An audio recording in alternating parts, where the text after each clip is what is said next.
大家好啊，又係娛樂咁樣睇嘅時間啦。啱啱咧，尋晚就播完咗呢個 ViuTV 嘅劇集啊，《弊傢伙，我要去伏魔》嘅最終回啦。今日咧就即刻嚟同大家錄一個嘅我對呢套劇嘅感受啦，同埋我又點樣睇呢個劇集入邊一啲嘅細節上面嘅問題啊等等嘅分析啦。我自己咧其實就全部都係 live 睇晒咁成個劇嘅，咁同埋咧亦都論晒導演同埋啲演員佢哋之前做嘅訪問啊，或者係一啲嘅留言啊入邊啊，佢哋點樣解釋入邊啲細節咁樣，仲睇埋尋晚喺呢個12點啊 ViuTV 嘅 IG 咧就有做咗個 live 啊，佢哋成班演員咧去一齊睇大結局之後喺嗰度咧有做咗一個 live 嘅。咁啊，長達2個鐘嘅 live 咧，我都睇埋㗎啦。咁啊，所以知道多咗好多唔同嘅嘢啦。咁個感覺咧，對於成個劇咧，亦都有咗唔同嘅睇法啦。都喺呢度同大家分享一下啦。咁啊，事不宜遲啦，即刻去片啦。先講一講啦 ，ViuTV 呢一個劇集《弊傢伙，我要去伏魔》咧，其實就係一個咧異世界嘅一個劇集嚟嘅。即係話咧，佢係將一個架空嘅宇宙啦、架空嘅世界啦，甚至乎連世界觀咧都係喺入邊係有一個好唔同嘅設定嘅。咁呢個世界咧就係叫做一個安平市嘅世界啦。咁啊，因為咧喺18年前發生咗一個百鬼夜行嘅事件啦，咁啊令到咧有好多靈體就走咗出嚟啦，喺冥界度走咗出嚟啦，就擾亂人間啦。最終咧就靠住一啲有靈力嘅人士啦，就封印咗冥界之門啦，咁就令到成個地方咧就回復翻和平啦。而呢個封印咧，其實就係由7位嘅靈西者啦，再加埋查理啦，去完成成個封印嘅。但係咧，萬無極呢一個咧專係抄襲靠小聰明嘅風水術數師咧，因為佢都喺現場啊，然後佢仲俾百鬼夜行嘅始作俑者啊天狗咧上咗身啊奪舍，令到成件事咧就大家以為咧佢係解決咗百鬼夜行呢件事，於是咧佢就扭曲咗成個事件嘅前因後果啦，仲將原本嘅呢7位嘅靈西者係真正嘅英雄咧，就打為咗一個嘅異端同埋係惡人，就話佢哋咧係開啟呢個冥界之門，同埋同呢班嘅惡鬼啊聯結啊，咁啊去擾亂呢個世界。咁成個設計咧就係基於呢個情況之下咧去發展落去啦。咁就變咗咧萬無極咧就開始統領呢個安平市，甚至乎創立咗一個叫做玄門正宗嘅組織啦。組織底下咧又有研經院啦，又有 Lucky Land 啦，又有呢個嘅辟邪隊啦等等啦，去控制成個城市，希望咧就用呢個方法咧去逮捕晒所有嘅有靈力嘅人啦，令到佢哋咧唔可以阻止到跟住之後會發生嘅第2次百鬼夜行，同埋亦都唔可以阻止到佢去統治呢個嘅城市。咁要解決百鬼夜行咧，原來就係需要有靈西傳人啦，有屬靈曲啦，同埋雷劈天狗呢啲嘅現象出現咧，先可以解決到成個第2次嘅百鬼夜行啦。經過18年之後啦，有啲新嘅有靈力嘅人就出現啦，包括咗盧嘉敏啦，即係由阿 Kathy 仔飾演嘅呢個敏敏啦，有話阿妹飾演嘅端木玲啦，跟住亦都有咧冇咗靈力噶啦嘅，但係咧佢想拉up翻成件事去拯救自己當年犯過嘅錯嘅通靈王啊無無邪啦，即係由阿強嚟飾演啦。咁佢哋咧其實就係想要阻止呢次百鬼夜行啦，咁啊無無邪其實就想贖罪啦。而另外2位靈西者，因為佢哋發現到原來佢哋有呢個使命啊，佢哋原來就係呢個嘅所謂嘅靈西傳人之後咧，佢哋都希望要去阻止咗呢次嘅世界末日。呢套戲咧有好多嘅問題，有好多嘅製作上面嘅唔完美，甚至乎咧去到最後嘅第19同第20集，19集嘅尾係講緊奶茶研嘅一班人俾人一網打盡咗之後，去到第20集咧一跳咧就已經係佢哋出翻晒嚟啦，幫手啦。咁當然啦，有一啲嘅靈西者就冇再出現啦。咁啊意思即係話佢哋已經係陣亡咗啦。呢度咧其實係太過跳咗一格嘅嗰個解釋，咁就冇去解釋翻究竟點解佢哋冇事啊呢啲咧，咁係對觀眾嚟講係有一個好大嘅失落啊，即係對連接個故事咧係有一個好大嘅一個 piece 咧就缺失咗。呢一樣嘢其實就好影響觀眾嘅成個投入嘅。咁啊，當然亦都大家滿頭問號咁樣去睇埋個尾咧，就會有好多嘅不滿嘅。睇翻成個古仔同埋睇翻成個製作上面咧，呢啲情況係不斷有出現，有好多呢啲嘅劇情上面嘅問題咧係有出現到係冇解釋嘅。導演戚家基其實之前都有講啦，大家可能有啲地方需要腦補啦，亦都因為呢一個劇嘅製作上面其實係真係用咗57日拍咗20集劇咧，其實係一個好冇製作嘅一個嘅製作嚟噶啦。因為佢之前喺一啲訪問都話，每一集大概係2日半左右完成。其實咧基本咧拍一個劇集，佢話一集咧通常最少都要有3日，咁可想而知咧佢哋嗰個壓縮嘅情況啦。另一樣嘢就係咧，佢成套劇嘅嗰個世界觀嘅建立啊，所有嘅呢啲玄幻上面嘅嘢啊等等咧，就要靠好多嘅後期嘅 CG 啊去補完呢件事啊。我最初之前嘅時候咧就話啦，呢套劇咧好似亞視嘅《我和僵屍有個約會》啊，因為佢嗰種日系 feel 咧，其實有呢個感覺俾到我哋。但係咧，《我和僵屍有個約會》咧，亞視係傾全台之力啦，同埋佢哋係有好強嘅呢個武術指導喺後邊做 support，所以點解佢哋可以有咁多嘅打鬥啦，有咁多嘅吊威啊、飛嚟飛去啊呢啲？但係呢套嘅《弊傢伙》咧，其實係做唔到動作場面嘅一啲嘅拍攝。咁係因為咧，如果有牽涉到呢啲嘅拍攝咧，其實所需要嘅製作嘅日數咧，可能要一個 double， 因為拍一場動作戲可能已經要一個嘅工作日先至可以拍到一場嘅動作場面。如果仲需要有咁多嘅動作場面去配合咧，咁係完全係唔可能完成嘅，以佢嗰個 budget。再加上其實佢有好多嘅道具啊，好多嘅美術上面嘅要設計啊呢啲啦，咁都睇到其實佢有好多精力咧係花咗喺呢啲地方上面。咁所以咧取捨之下咧，就決定就係唔要呢啲嘅元素，唔要呢啲武打元素。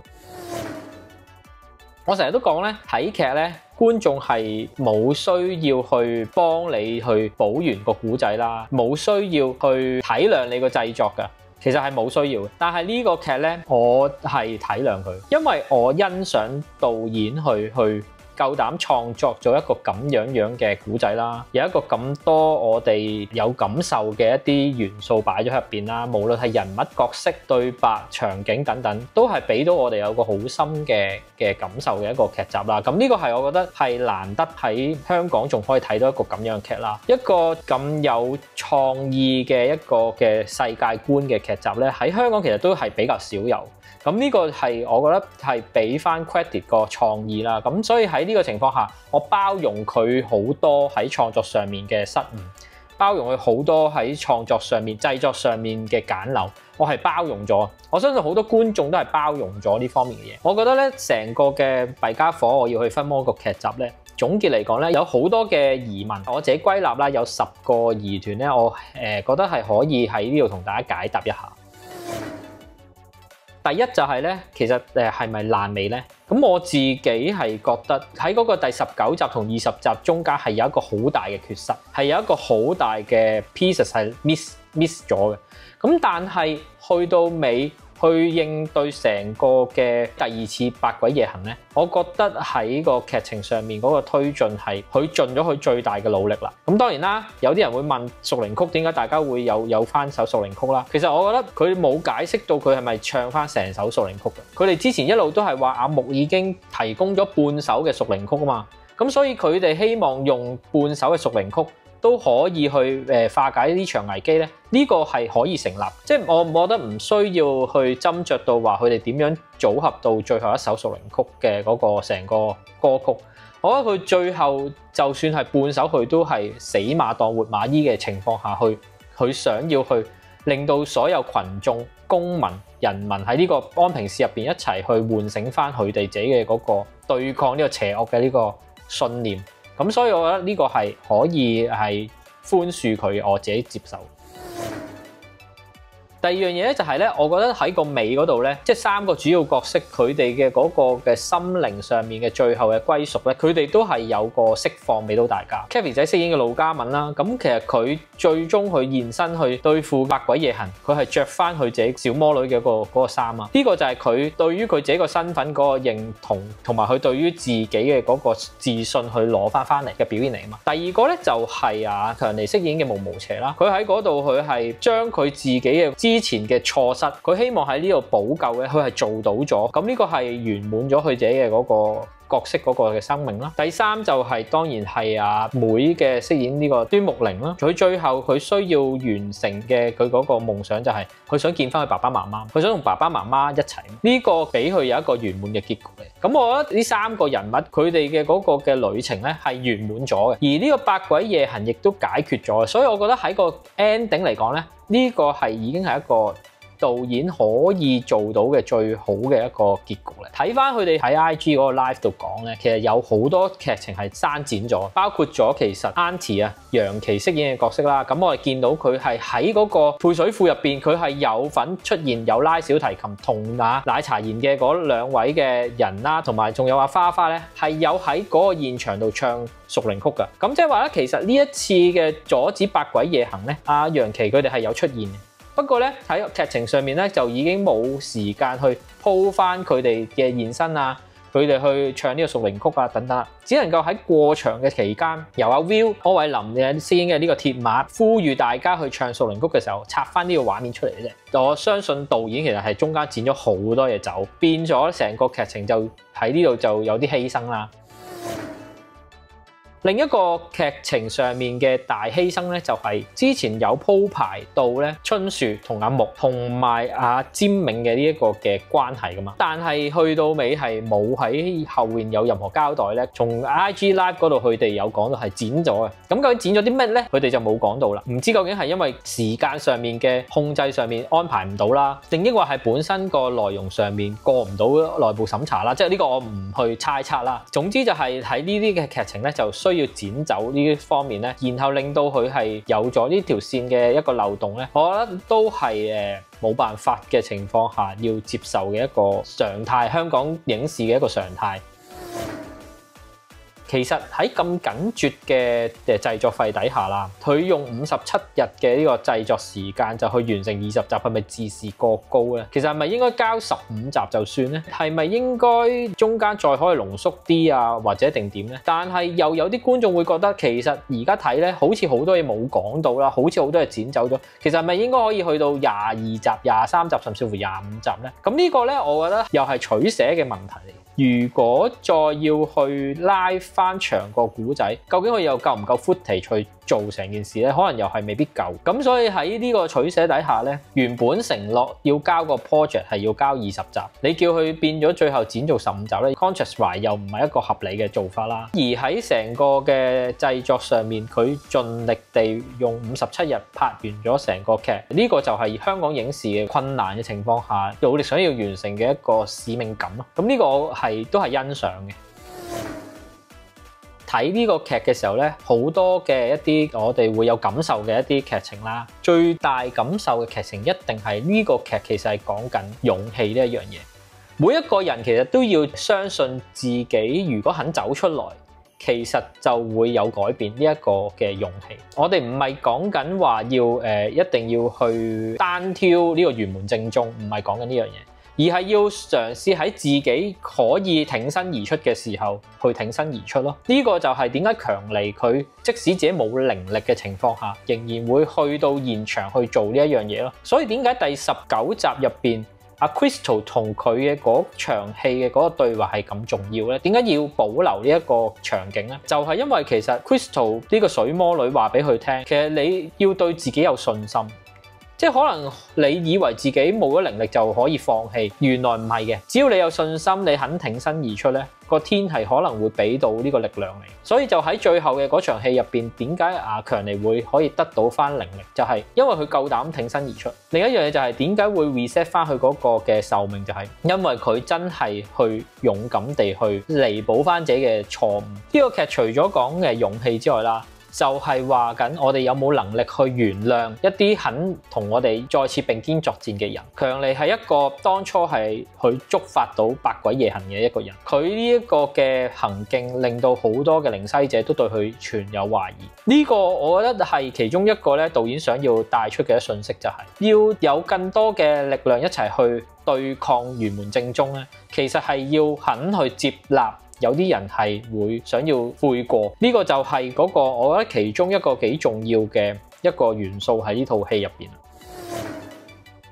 有好多人都係質疑緊啦，究竟點解敏敏係一個靈西者啦？佢個邪王眼究竟係點嚟啦？第3集其實已經有解釋到咧，阿敏敏嘅嗰個陰陽眼咧，其實就係因為佢誤闖冥界，跟住就俾一個嘅好似女巫咁嘅人咧就開咗佢嘅眼噶嘛，跟住最後係阿查理救咗阿敏敏翻嚟噶嘛，叫佢用一個嘅手印。咁啊，諗住自己翻屋企咧就可以翻到屋企。另一樣嘢就係其實大家冇需要去太介意究竟佢個父母係咪有靈力，總會有第一個啊嘛。咁呢一個嘅設計我又唔覺得係一個好有 bug 嘅設計啦。仲有就係咧，春樹同阿木嘅嗰條線，同埋阿尖銘嘅嗰條線咧就 cut 咗啦，咁啊令到後邊咧就有啲嘢就兜唔翻嚟啦。咁呢個我都覺得係好可惜嘅，我期待咧導演最後係可以俾翻個導演版喺佢自己個 YouTube 又好，或者喺 ViuTV 可以出翻個導演版俾我哋睇到，就會更加好啦。另外喺琴晚嘅嗰個 live 咧，阿雞啊同埋阿楊琪佢哋咧就爆咗其中一個好重要嘅劇情咧係 cut 咗嘅，就係原來盧海鵬係有份演出嘅。盧海鵬就係飾演咧森羅治啊，即係阿端木轅同埋阿端木湖，即係阿強尼嘅角色毛毛邪佢哋嘅師傅。阿雞咧直頭就講咧，即係阿查理佢就話嗰場戲咧其實就講咧阿盧海鵬咧就被奪舍，咁阿查理咧就嚟到咧就要殺咗阿盧海鵬呢個角色，然後咧就因為咁咧就結識到阿端木轅，兩個就因為咁咧而結為情侶，甚至乎就生咗阿端木靈啦。咁呢個劇情咧就最後就成段就 cut 走咗啦。咁啊大家就只能夠從阿強尼嘅對白度知道佢哋嘅師傅係叫做森羅治啦。其實係好可惜嘅。因為阿盧海鵬都好多年都冇演戲啦，呢套戲係2023年嘅時候拍啦，嗰陣時我覺得即係好難得阿鵬哥肯拍戲啦，咁啊希望導演又係放翻呢啲片段出嚟俾大家睇到啦。我哋都好質疑一個位就係又話圍捕成個奶茶宴，最後又有啲人走甩咗，又有啲人受咗傷，又有啲人冇再見到，但係就冇交代呢個劇情咧。其實呢個我覺得導演係真係需要，可能用旁白又好，用對白又好，或者係用少少嘅篇幅都要交代一下。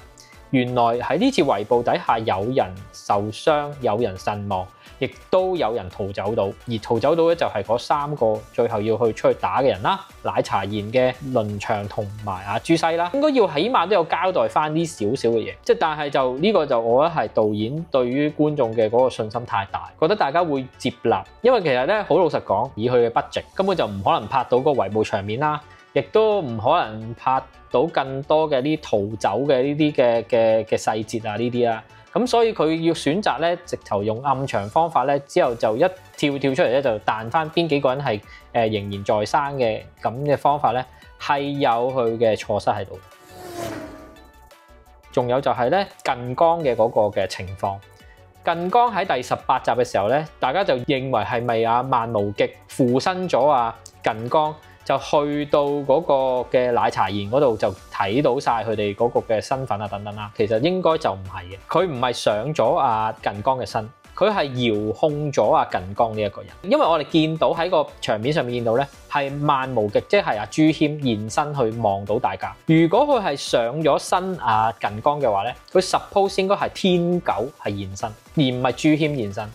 應該係阿梁雍婷係出現，然後係喺度望到大家，所以佢唔係上咗去身。之前其實都用咗喺幾個嘅場面度俾大家睇過啦，就係阿詹銘佢係用咗呢個殘位嘅呢個方法係附咗喺阿端木靈嘅身上面啊嘛，最後阿朱謙係可以睇到嗰個嘅場景啊，睇到嗰啲嘅當時嘅環境嘛。所以咧，當時嘅近江其實就係一個傀儡嘅身份，去到現場，阿萬無極就係透過佢把口去講嗰啲說話，所以就唔係一個嘅奪舍。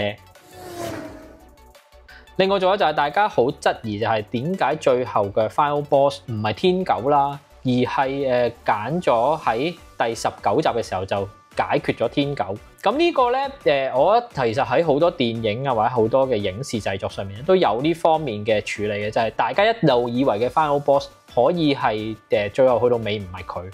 咁選擇用呢個方法咧，其實係做一個叫做驚喜俾大家啦。咁但係去到尾大家接唔接受呢個驚喜咧，就係另一樣嘢啦。咁我覺得喺個戲劇層面上面製造呢一個人比鬼更恐怖呢一樣嘢咧，我覺得係好合理。然後人比鬼更恐怖之後，其實佢有冇能力去駕馭咧，又係另一樣嘢。所以點解去到最尾，司馬樂即係吳兆軒嘅呢個醫生角色，同埋莊允晴呢個陳姑娘嘅角色，去到最後，去到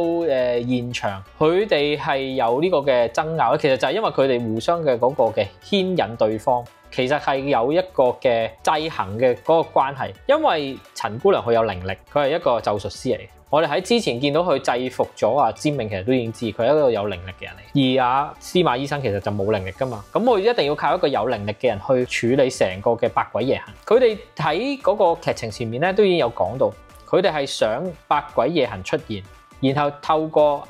陳姑娘佢所擁有嘅靈力啦，同埋佢嘅呢個鎮靈符啦，就可以鎮住呢啲鬼咧，就控制晒成個嘅世界。當然啦，去到現場發現原來有4道冥界之門打開咧，陳姑娘咧就知道自己冇能力去處理嘅。佢成個心思咧就放咗係可唔可以同萬會長再續前緣佢呢一個嘅諗法。佢嘅諗法就係，即使喺死前都希望兩個人可以喺埋一齊。呢個就係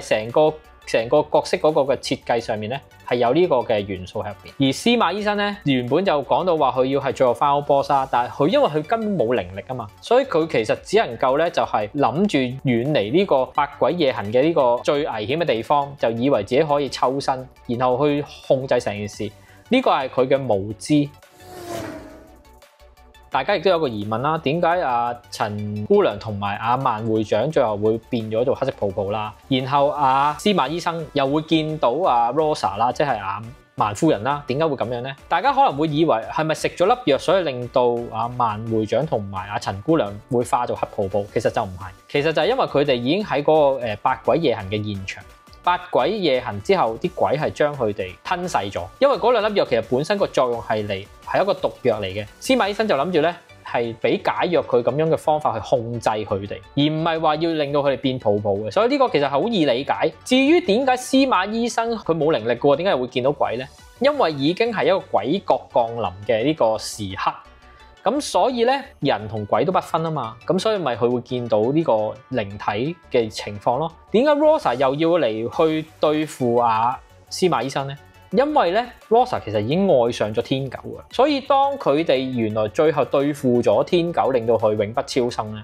佢係會去報復嘅。呢個就係成個嗰個圓到大家嗰個嘅角色嘅嗰個心理啦，同埋佢哋之間嘅關係啦，其實係合理嘅。所以我覺得呢幾個情況出現，令到大家有疑惑咧，係一啲特技上面製作上面嘅一啲缺陷，令到大家會有呢個疑惑。但係喺劇本上，喺角色設計上咧，係有個圓滿嘅設計喺度嘅。呢套戲有好多嘅問題係製作成本上面嘅限制，令到佢出現呢啲問題。我欣賞導演就係可能佢一生人最後一次機會，可以有個咁樣嘅製作，可以有咁樣嘅劇情，去將成個古仔、將成個世界觀、將成個安平市嘅呢個仍然有個希望呢一樣嘢帶俾觀眾咧，佢希望拍到出嚟。咁我係欣賞佢呢方面嘅決心。對於佢對角色嘅嗰個嘅設計上面嘅完整性，佢做到咗嘅。只不過喺故事上就犧牲咗好多嘢啦，咁呢方面就係我自己就包容啦。我相信有好多人唔包容呢個嘅結尾嘅，覺得係一個爛尾嚟嘅。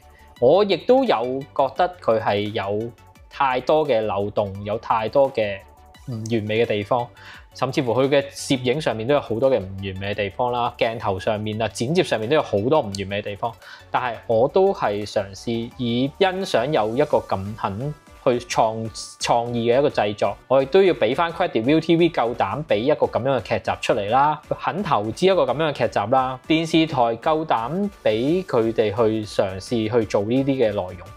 唔係因為會收得翻錢，可能真係蝕住做㗎。講真 ViuTV 點解近年嚟佢有咁多製作上面嘅問題，製作出嚟啲劇有好多爛尾，我哋都繼續包容佢咧，就係因為佢係俾到香港嘅製作人有好多嘅新嘗試嘅機會，俾到好多嘅演員有好多嘅嘗試嘅機會、演出嘅機會。我覺得呢個係應該要俾翻 credit 佢。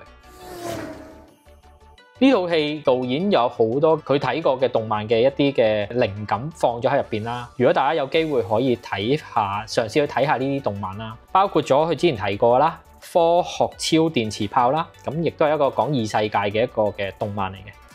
魔法禁書目錄啦，光之美少女啦，係佢對兩個女主角嘅嗰個設定上面嘅一個嘅靈感來源啦。膽大黨啦，喺 Netflix 都有得睇嘅。其實葬送的芙莉蓮啦，阿敏敏佢嗰個嘅防護盾，其實好多呢啲元素都喺呢度嚟。仲有就係高達水星的魔女啦，呢個其實就係講緊高達都夠膽玩百合劇啊，即係所謂嘅女同志劇啊。咁今次亦都係香港比較少有地一個真正嘅百合劇，玲玲同阿敏敏係一對嘅 couple 嘅呢個嘅元素擺咗喺呢個劇入邊啦。屬靈曲嘅呢個嘅元素其實係取材自超時空要塞啦。超時空要塞當巨人同人類打最後嘅嗰個決戰嘅時候，係阿明美嘅嗰個歌曲去制止咗成件事噶嘛。仲有就係龍珠啦。集氣啦，龍珠集氣其實去到尾，大家叫大家一齊唱屬靈曲啦，呢個都係其中一個元素放咗喺呢套戲入邊啦。亦都有啊高達啦，即係頭先講啦，高達嘅嗰啲炮啦，就係啊尖銘佢嗰個攻擊嘅能力嚟噶嘛。仲有就係 Kathy 仔自己本身好中意嘅呢個魔女嘅呢個魔女宅急便啊。咁原來喺呢套戲入邊亦都擺咗呢啲元素入去啦。大家如果有興趣咧，都可以揾翻呢啲嘅動漫去睇翻啦。希望嚟緊都可以有更多有勇氣嘅創作啦，帶俾觀眾勇氣嘅創作啦。今集講呢個弊傢伙就講到呢度啦。中意我 channel 嘅記得 like、subscribe 同埋 comment 啦。下集再見啦，拜拜。